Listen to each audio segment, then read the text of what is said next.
Assalamualaikum warahmatullahi wabarakatuh. Anak-anakku sekalian, kelas 10 SMK TJP Tuban, ketemu lagi pada pembelajaran daring, khususnya mapel PPKN. Anak-anakku sekalian, pada semester genap ini, untuk yang pertama kita akan bahas tentang lembaga-lembaga negara di Indonesia. Coba anak-anak sekalian bisa cermati, inilah susunan lembaga negara RI yang kita miliki.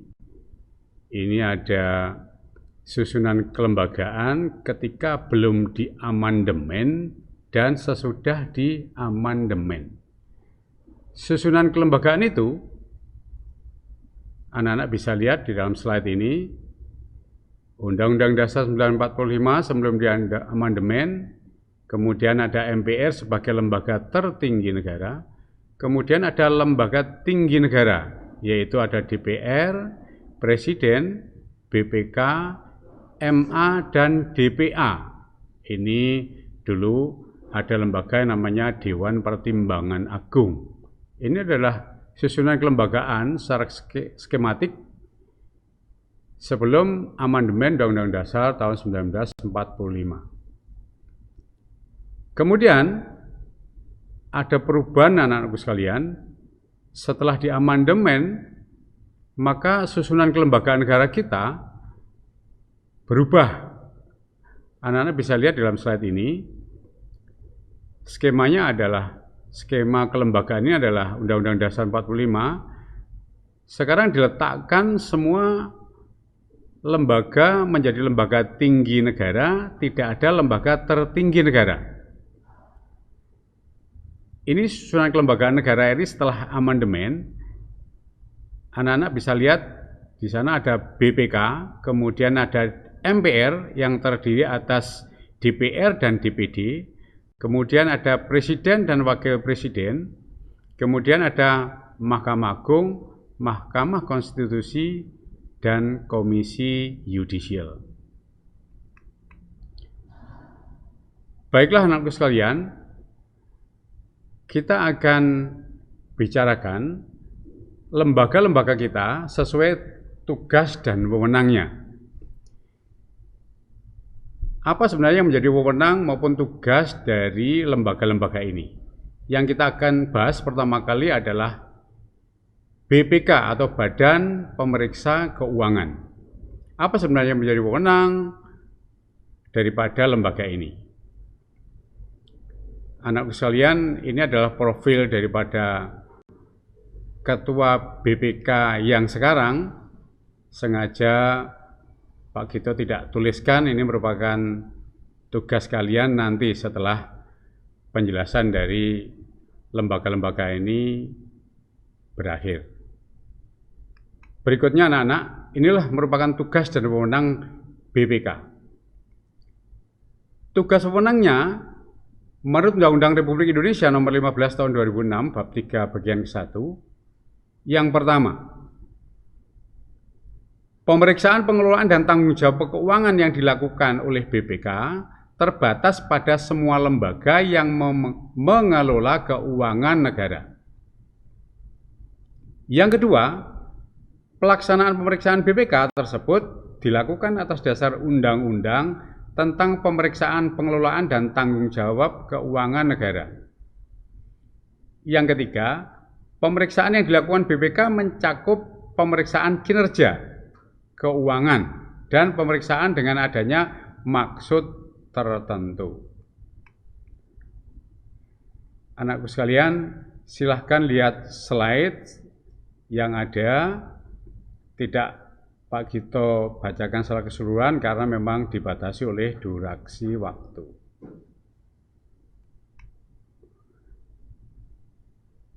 Berikutnya, anakku sekalian, tentang wewenangnya. Sekali lagi nanti tidak akan saya bacakan secara keseluruhan karena sekali lagi dibatasi oleh waktu. Wewenangnya BPK itu Yang pertama, menentukan objek pemeriksaan, merencanakan dan melaksanakan pemeriksaan, serta penentuan waktu dan metode pemeriksaan, serta menyusun maupun menyajikan laporan. Yang kedua, semua data, informasi, berkas, dan semua hal yang berkaitan dengan pengelolaan dan tanggung jawab keuangan negara hanya bersifat sebagai alat untuk bahan pemeriksaan.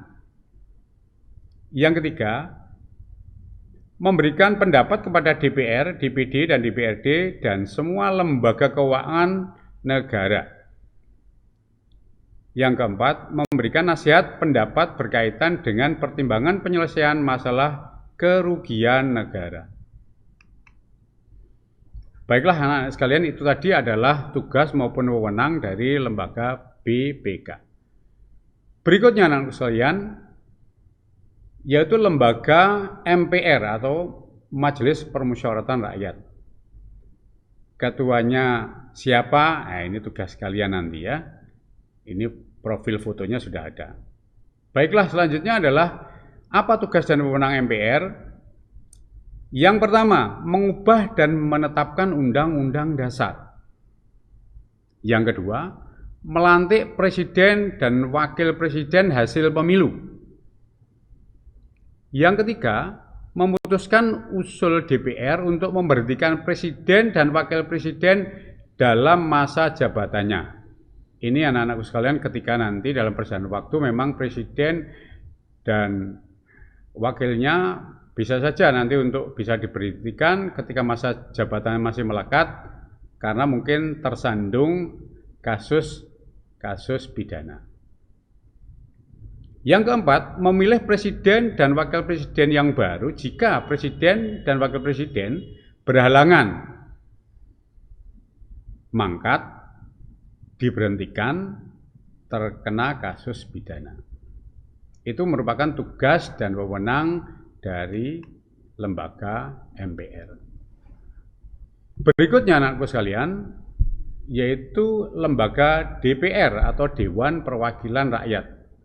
Siapa ketuanya? Tugas kalian nanti mencari, ini terpampang profil fotonya ketua DPR yang sekarang. Apa tugas dan wewenangnya? Yang pertama, menyusun program legislasi nasional atau prolegnas. Yang kedua, menyusun dan membahas rancangan undang-undang. Yang ketiga, menerima rancangan undang-undang yang diajukan oleh DPD.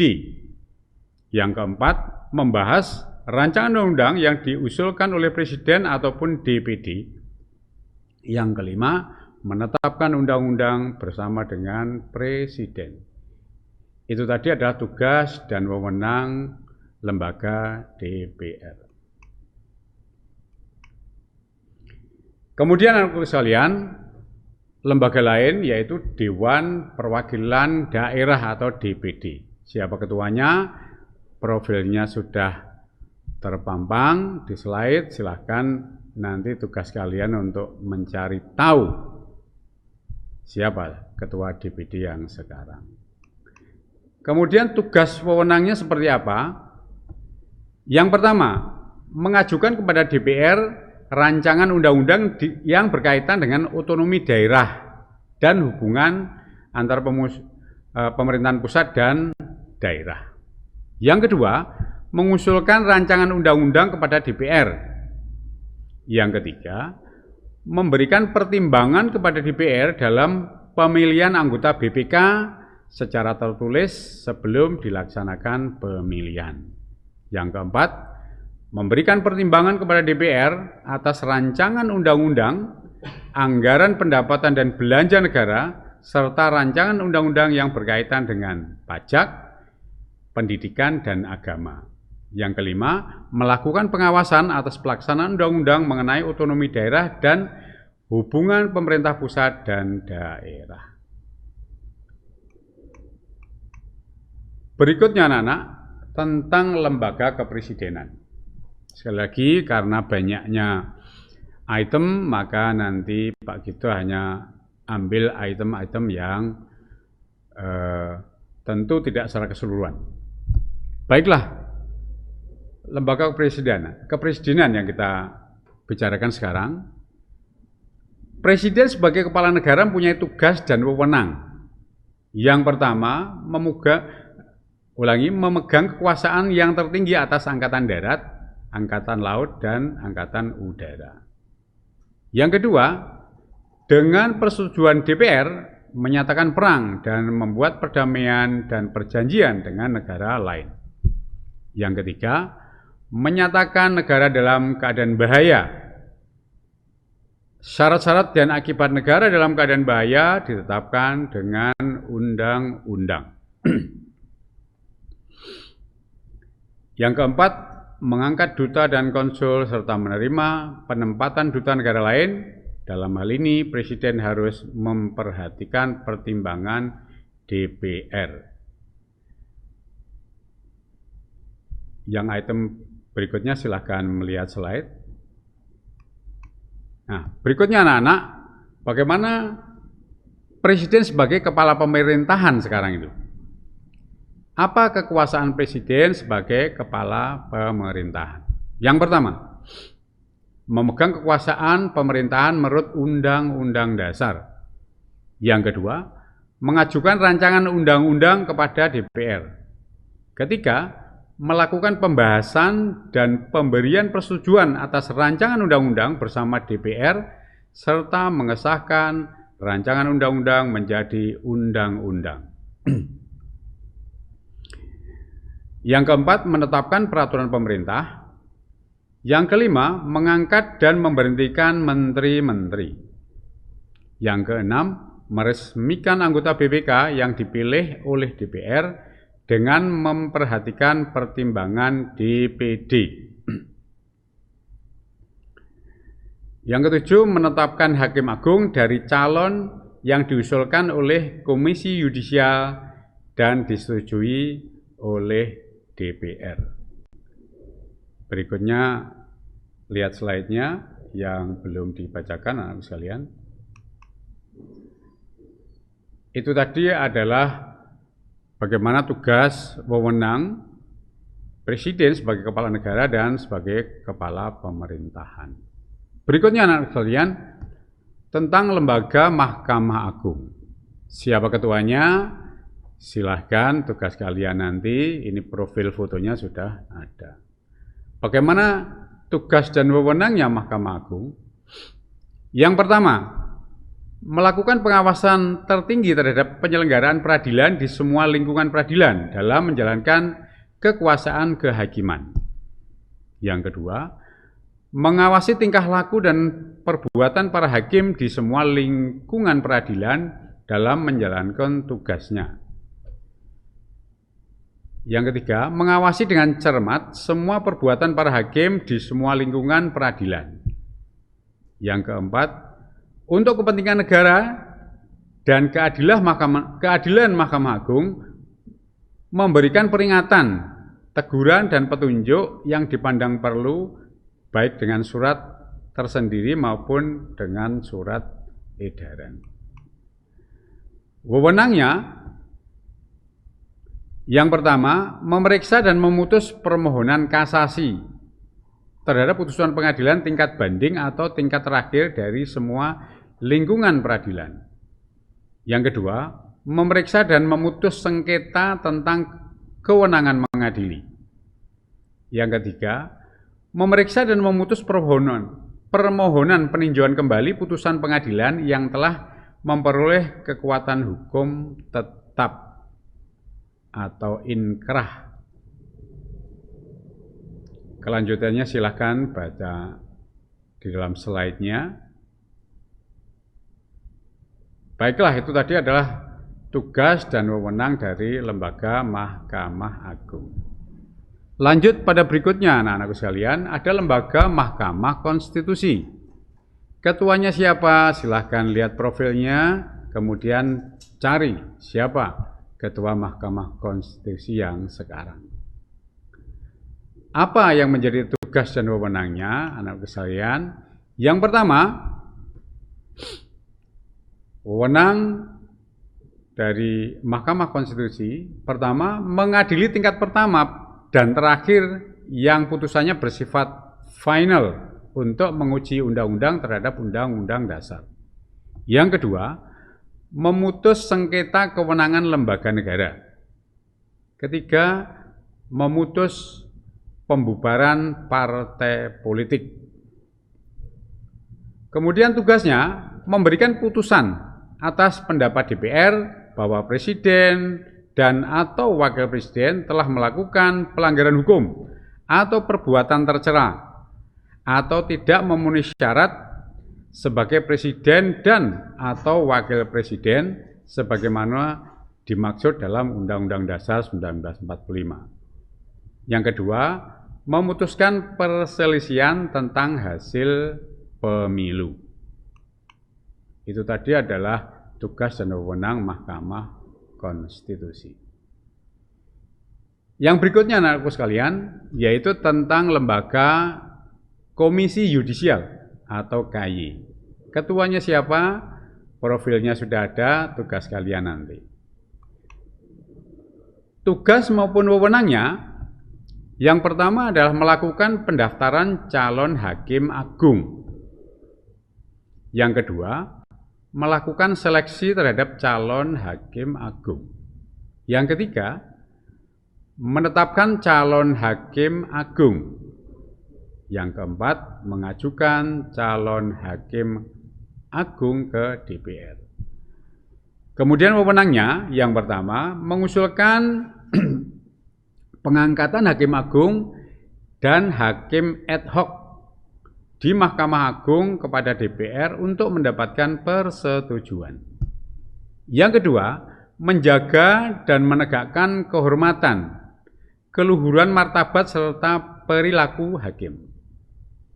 Yang ketiga, menetapkan kode etik dan atau pedoman perilaku hakim bersama dengan Mahkamah Agung. Demikian anak-anak penjelasan dari lembaga-lembaga negara yang kita miliki sekarang setelah diamandemen. Nah, sebelum kita akhiri anak-anakku sekalian, ini ada tugas kalian yang harus Anda kerjakan. Ada 3. Kalau Anda menyimak apa yang sudah Pak Gito sampaikan tadi, pasti ini ada di dalam penjelasan ataupun belum tersampaikan atau tidak tersampaikan, tapi anak-anak bisa baca dalam slide tadi. Silakan dicermati tugas ini, kemudian nanti dikerjakan ya di Google Classroom. Demikian anakku sekalian yang bisa Pak Gito sampaikan. Kalau ada khilafnya, Pak Gito mohon dimaafkan. Dan saya akhiri, Assalamualaikum warahmatullahi wabarakatuh.